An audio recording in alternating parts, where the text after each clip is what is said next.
Hi guys, welcome back to my channel. Today I am going to do a really fun cooking video for you guys, and basically it's like a chicken parmesan recipe, but I use like rigatoni noodles. I don't really use like spaghetti noodles with it, so I actually make everything from scratch, and I really wanted to show you guys my tips and tricks and how I make my chicken parmesan, and I will show you guys all of the ingredients that I use to make this delicious meal. And this chicken is so tender and it is not dry at all, and I didn't have to marinate it. I could totally just skip that whole process. So I really want to show my tips and tricks and how I made this amazing meal. So if you're interested, just keep on watching. So before I even start cooking and doing anything, I make sure I preheat the oven first, because that takes the longest to preheat and warm up and everything.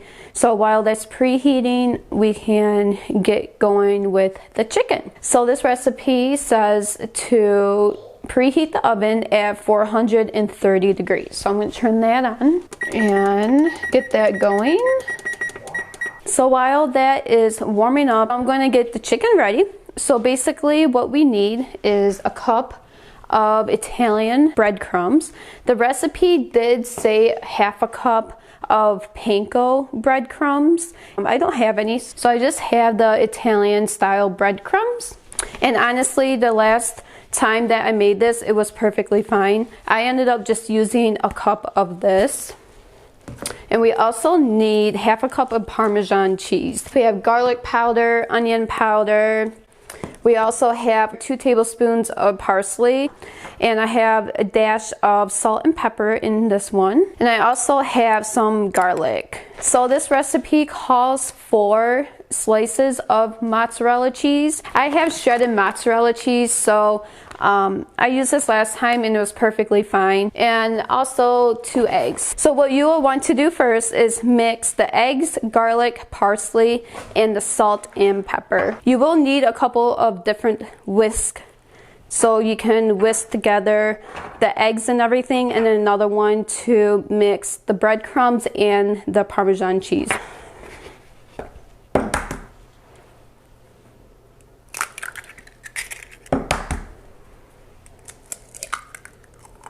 So after you get the eggs in the bowl, you would want to add a tablespoon of garlic, 2 teaspoons of parsley.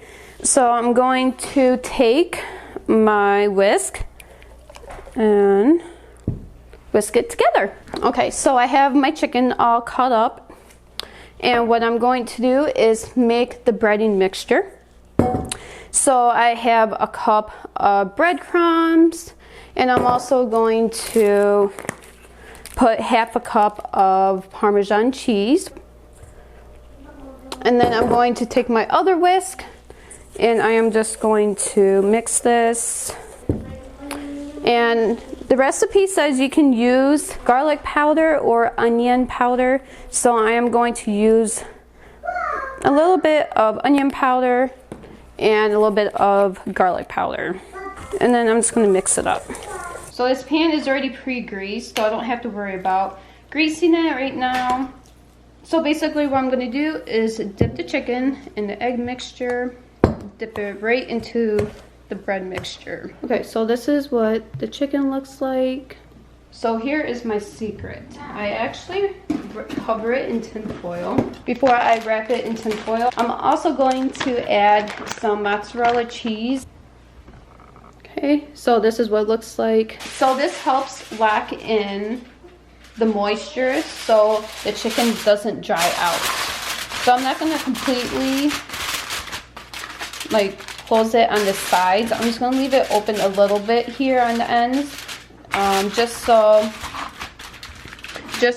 it will kind of vent out.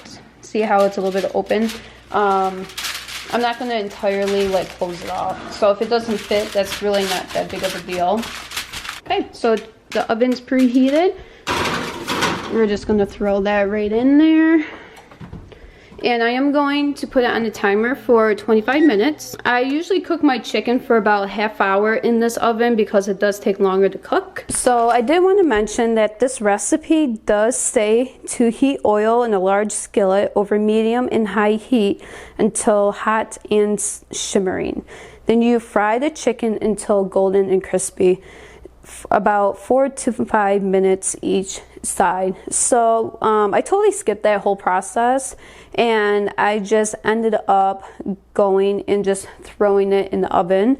It does say place chicken on baking tray, and you're supposed to add a little bit of sauce on it, which I didn't because I added after I make the sauce. So I did skip a few steps in here, but last time I made it, it turned out amazing. Okay, since I don't have the penny pasta anymore, I'm just going to use the spiral ones this time. Okay, so for the creamy tomato sauce that I make, here are the ingredients. We have a little bit more than a teaspoon of sugar. We have some parsley and some pepper and salt in here. We have some minced garlic. I also have a big bowl of diced tomatoes. I also have 2/3 a cup of heavy whipping cream. The recipe does say half a cup, but I am going to make just a tiny bit of extra sauce. We also have some oregano and some basil as well. We have olive oil, and I also have a big container of spinach. And I also have a tablespoon of butter. So what you would want to do is dice up some onions. So I'm going to actually throw that in now. So I'll give this about another minute. Just need 1 can of tomatoes, and I'm just gonna eyeball it and probably just throw in a little extra. Follow it. I'm going to add in a tablespoon of sugar, some parsley, salt and pepper, and I am going to just mix it a little bit. Put some oregano in here, and also some basil. So next I am going to add in the cream and the butter, and the chicken is done. And then I'm just going to add in an 8-ounce can of tomato sauce. And you can see as I mix this in, like the color of the sauce. So it's like a brighter, creamy tomato sauce. And here is another good tip. If the sauce is too liquidy for you, if you want like a little bit of a thicker sauce, you can always add in a little bit of flour. I would add in maybe a teaspoon of flour at a time, just so you can see how thick it is. So it just all depends on your liking and how you want it. So I'm just going to let this simmer for a few minutes. I'm going to add in just like a teaspoon of all-purpose flour, and I just sprinkle it around. So you just want to make sure you mix it in really well. Okay, so this is how it is after I added in the flour. It is thicker, but it's not too thick. So I'm going to let it simmer for a few more minutes and see if it thickens up a little bit more, and if not, I will probably add just a tiny bit more of flour. So here are the noodles, and I'm just going to make sure I keep stirring them so they don't burn or get stuck on the bottom or get stuck together. So here is the finished look. What is a cooking video without testing it and seeing how it is?